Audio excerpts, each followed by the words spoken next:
Good day, everybody, and welcome to another edition of the Military and Foreign Affairs Network. I am your host, the voice of reason.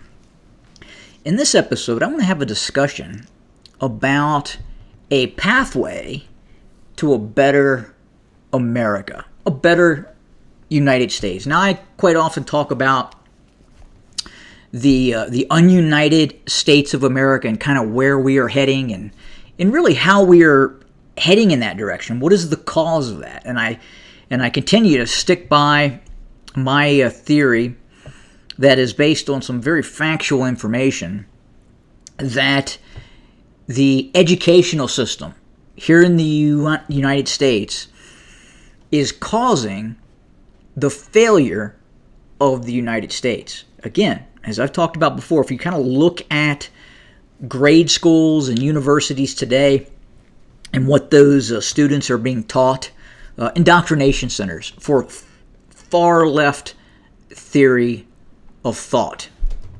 Now, this is not what this is going to be about. We're not going to focus on the educational system of the United States other than the fact that it does need to be purged and reformed. Now, what I want to look at today is where we're going and how we can prevent that from happening. And the number one process, besides reforming the school systems, is the immigration system of the United States. That must change. Now, what does that look like? What would be the best way to almost immediately change the outlook of both immigration and the kind of track that we're on now of the United States? Well, I propose something known as the Trifecta Test. Yes, the Trifecta Test. If you wanted to enter the United States and become a citizen,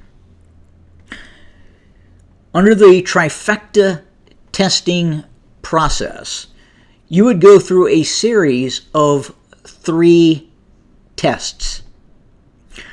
The first test would be a IQ test, in which you would have to achieve a score of no less than 99.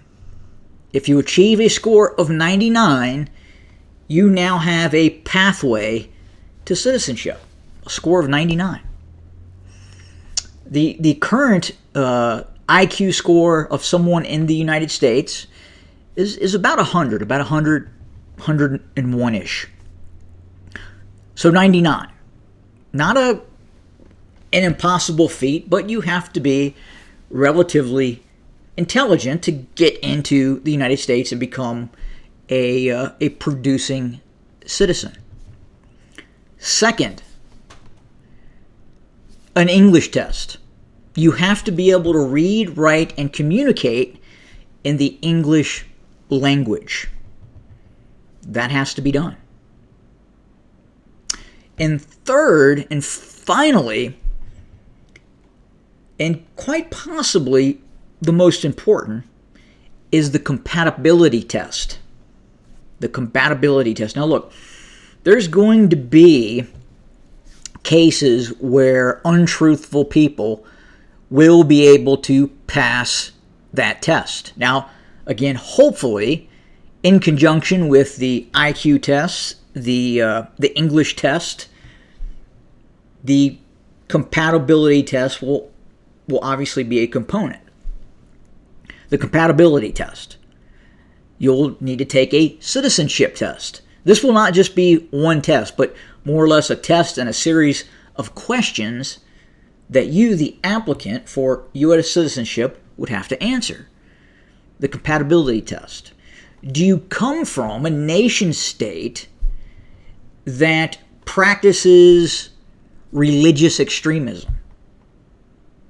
Is your nation state that you come from a failed or failing nation state? That would thus fail you in the compatibility component of this test. But again, I think if we look at all three aspects of the test, the IQ test, hey, we want the best and brightest into the United States. Look, yes, was the United States founded on a nation of immigrants? It was. Most nation states at one point were founded by immigration. Now, the United States has reached a point with a population of well over 300 million people that immigration is not necessary. Healthy immigration would be helpful and desirable, but just because you come from a nation state that is failing and you happen to want to leave that nation state, does that give you the right to automatically become a U.S. citizen and seek protection in the United States? The short answer is no, it does not. It does not. The United States is under no obligation to protect failed nation states. It's just not.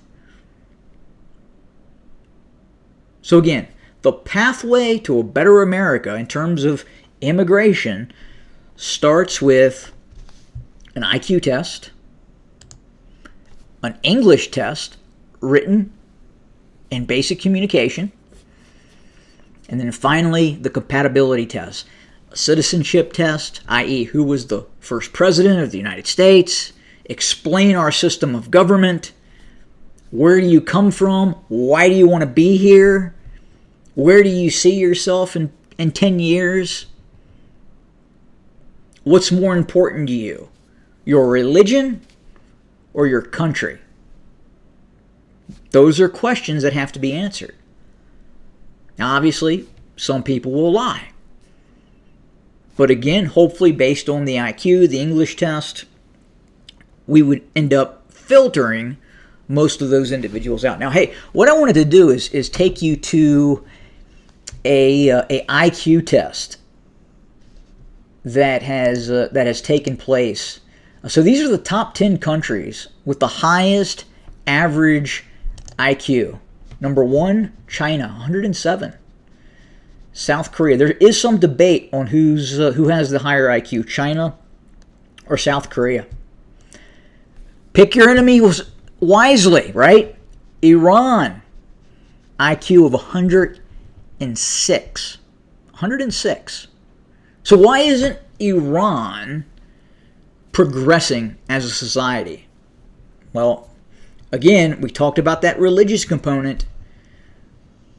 A religious theocracy with heavy doses of authoritarianism can make even the most brilliant nation states stupid. Theocracy and authoritarianism.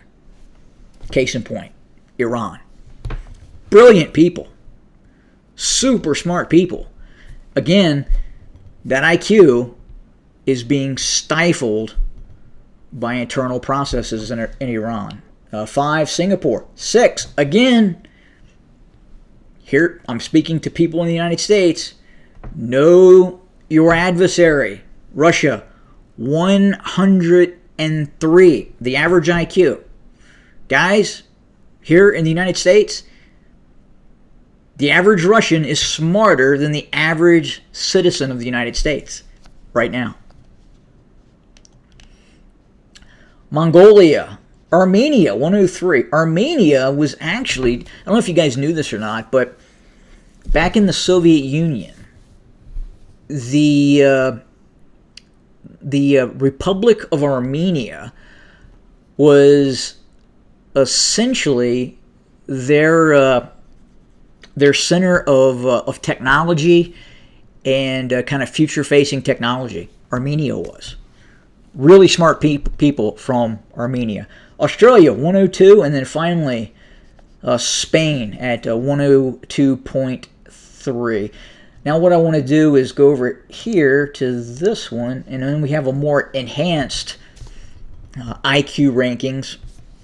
This one has South Korea at number 1 and then China at number 2. They're both obviously very smart individuals, and again, you have to ask, where does governance play in, right? Where does innovation get stifled? And I think case in point, probably not now as much as in the past. We saw that in the Communist People's Republic of China, and again, Iran in this one, and again, this is the international IQ test. Iran, number 3, 106.84. Very smart people in Iran. Again, religion stifles innovation. It just does.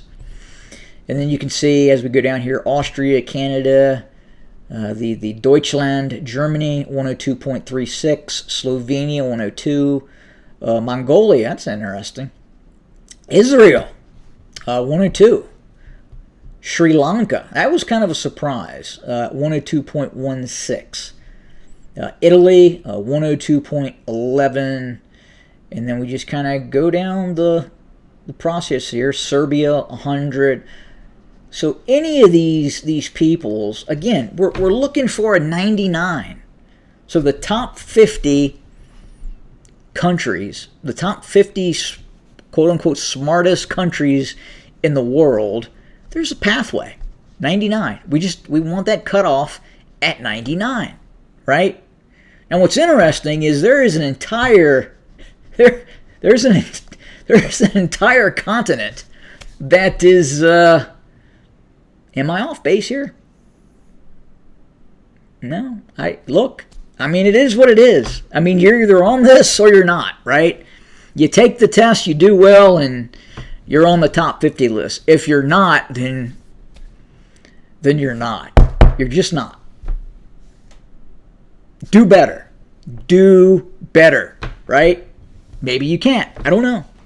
Tough to say. Let's go over to the map. This is interesting. So you can see the map, and you can see the IQ right here. Previous year was 99.74. This year, the testing process is 101.04, and you can see the participants were about 22,605. Russian Federation has gone up, 103.16 versus 103.78 now. So again, Russia's about 2 points ahead of the United States in terms of IQ. Iran dropped a little bit, dropped 2 points. Previous year, 106.3. with 10,538 participants, and it's dropped down to 104. What's interesting is essentially the probably the smartest country in all of Africa, believe it or not, is northern Ethiopia. Probably that Tigray, Amharan region.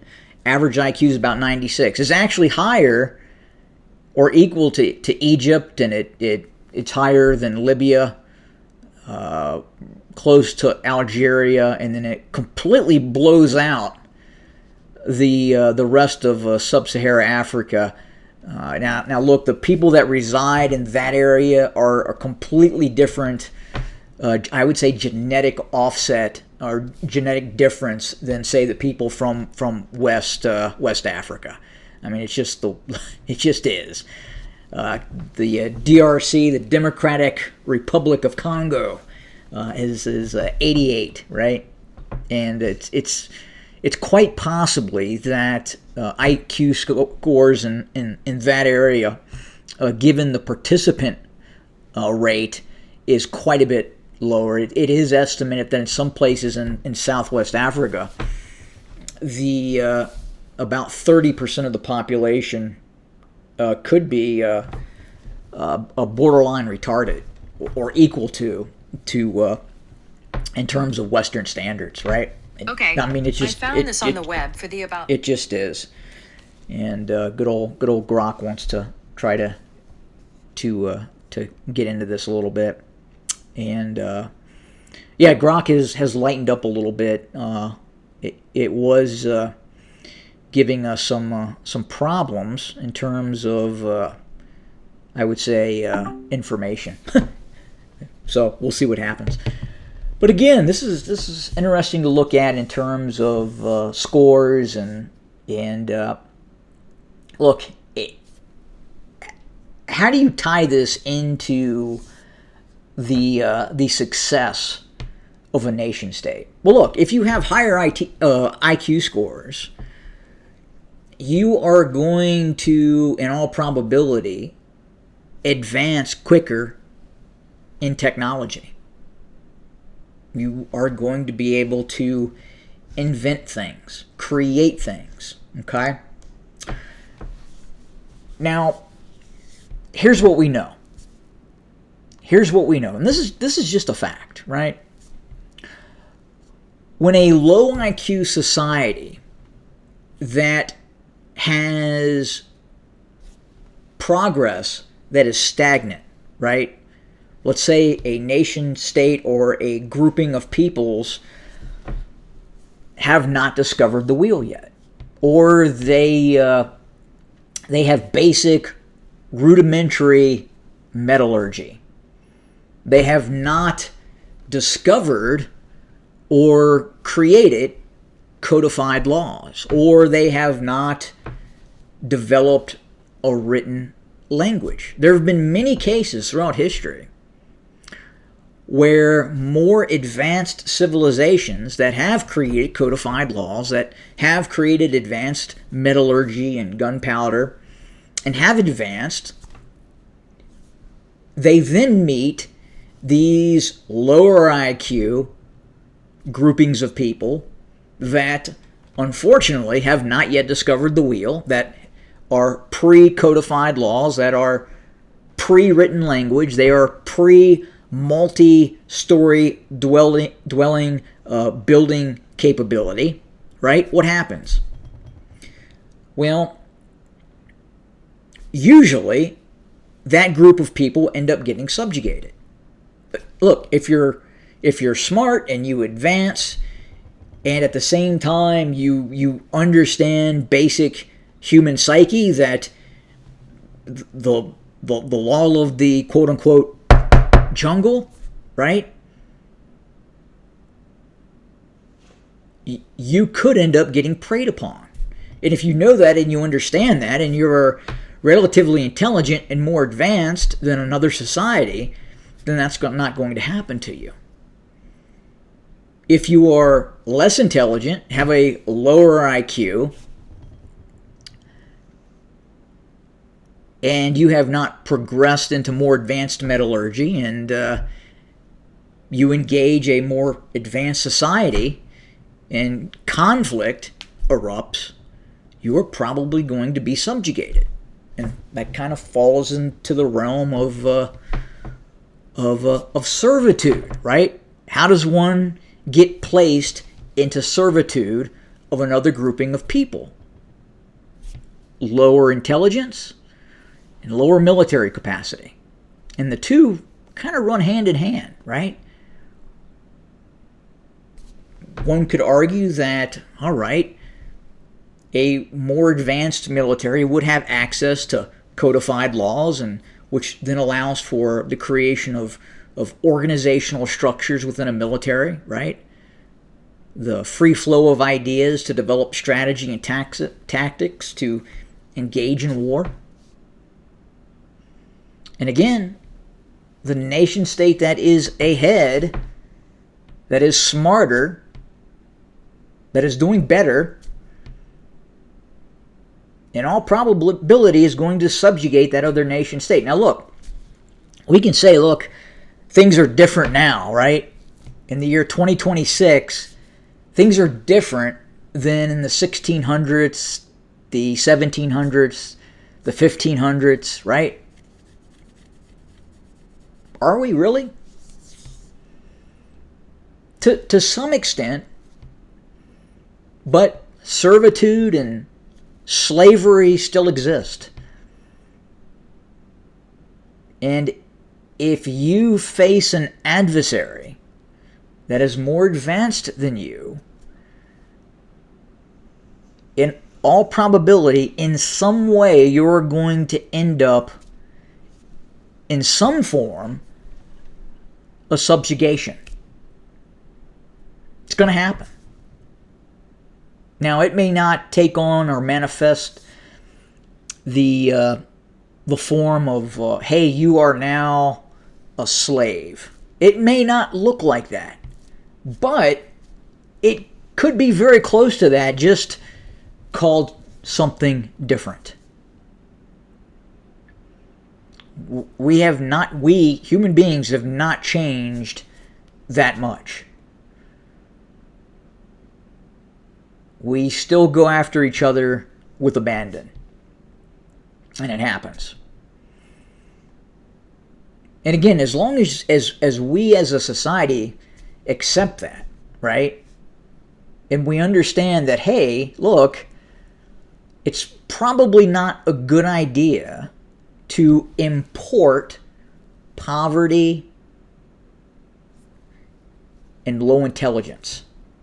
Sometimes that goes hand in hand. Sometimes. Not a good idea. Not a good idea to decrease a nation state IQ. Just not. And again, this pathway to a better America, again, we as a society are not needing mass immigration. We don't need tens of thousands of people to come into the United States to do these various low-skilled jobs. We just don't. We have the population abundance right now, especially with technology, to fill a lot of those roles. We just don't need it. But what we do need, we need intelligence. We need smart people. We need people that want to be an American first, and they don't put their religious ideology ahead of their country, right? We don't want that either.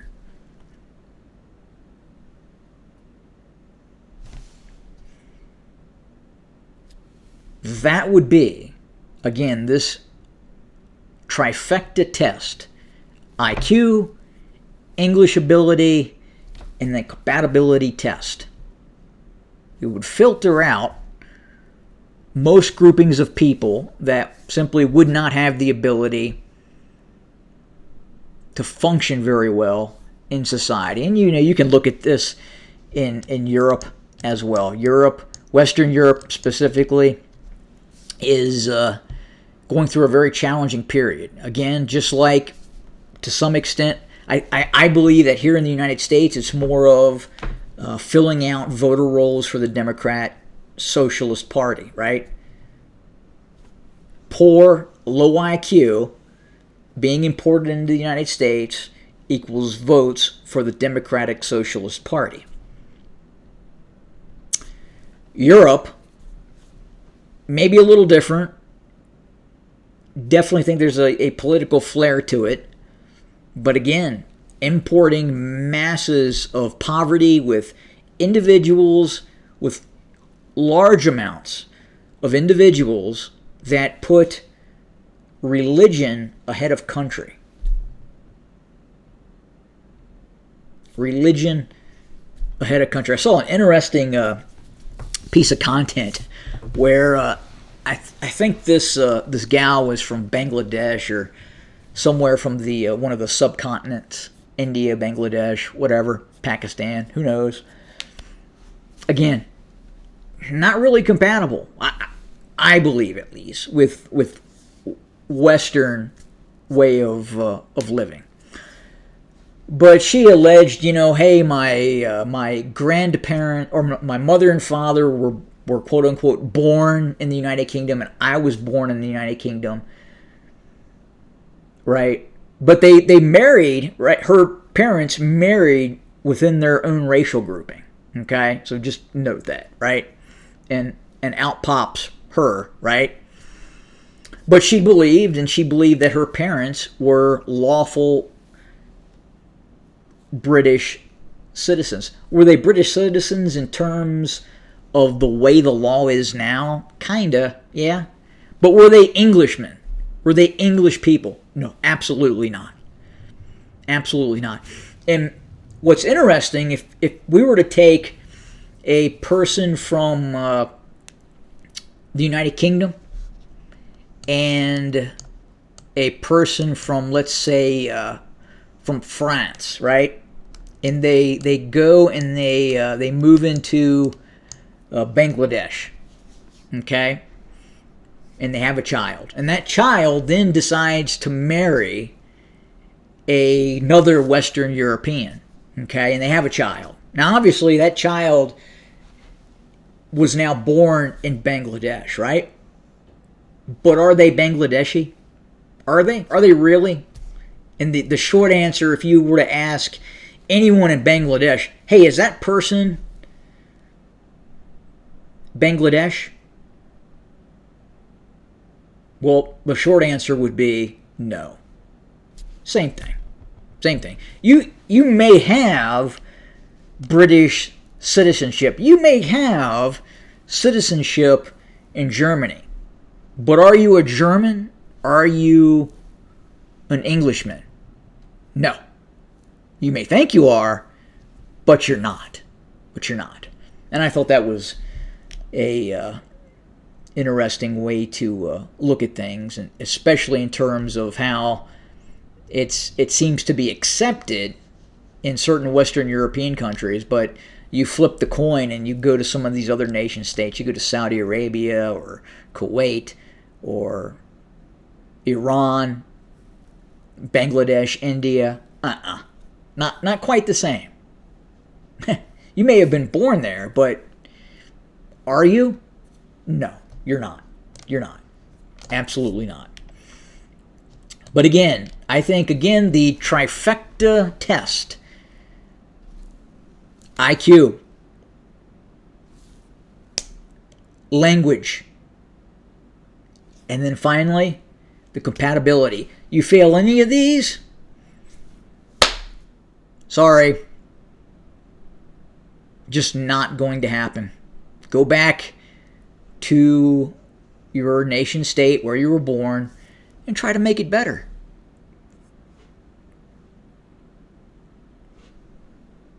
Try to make it better. I mean, if you can't, not my problem. As always, thank you for joining us. More to come very, very soon. Good day.